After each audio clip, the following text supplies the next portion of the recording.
Ang laban ni Kiko Barzaga, tara mga buddy, at atin itong pag-usapan. Marami ang nagsabi na nalamog daw si Kiko Barzaga sa kanyang laban sa amateur boxing. Marami rin ang nag-claim na basher daw at supporter ni BBM ang kanyang kalaban. Si Kiko Barzaga, congressman ng Cavite, ika-4 na district, ay kilala sa pagiging maingay sa social media at bilang kritiko ng administrasyon. Noong 2025, siya ay nasuspend sa House of Representatives dahil sa kanyang controversial na posts online. At ngayon, panoorin natin ang laban niya.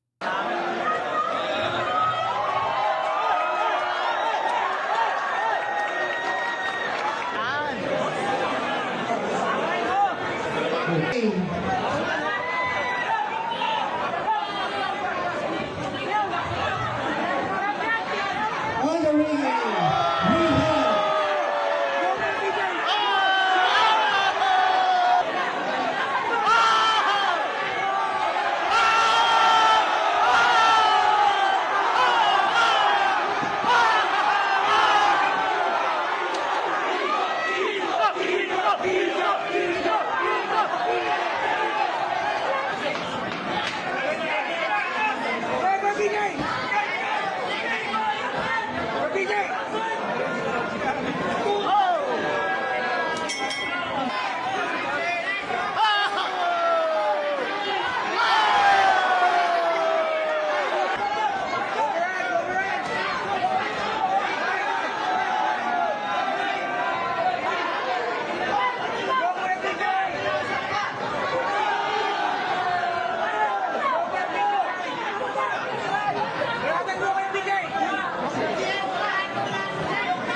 have second round.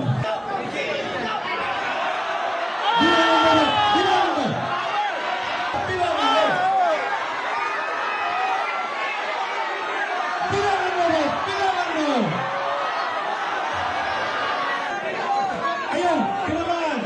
Kinabahan ikaw. Sa kanya. Opo, opo, opo, opo, opo. Kailangan mo rin. Kailangan mo.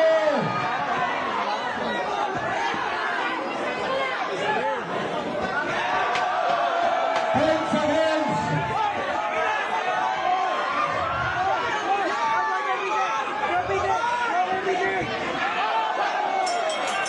Let the fight begin. Para sa akin, hindi naman nabugbog si Kiko. Lumalaban naman siya at marami siyang suntok. Ang problema lang ay medyo magaan ang mga pinapatama niya, kumbaga ay parang walang lakas. Ang kalaban niya naman ay mukhang may experience sa boxing, may galaw at may lakas ang suntok. Di tulad ni Kiko na parang baguhan pa sa ring. Pero sa video ng laban nila, ayos naman ang laban. Hindi bumagsak si Kiko. Hindi rin siya umayaw sa laban. May ganti rin siya na suntok. Kakabilib lang kahit sabihin natin na basher yung kalaban niya. O hindi, pinasok pa rin niya ang laban, kahit na delikado. Kung medyo malakas lang ang suntok ni Kiko, baka siya pa ang nanalo. Sa huli, para sa akin hindi siya nabugbog. Ang totoong bugbog sa laban ay yung tumutumba at umaayaw.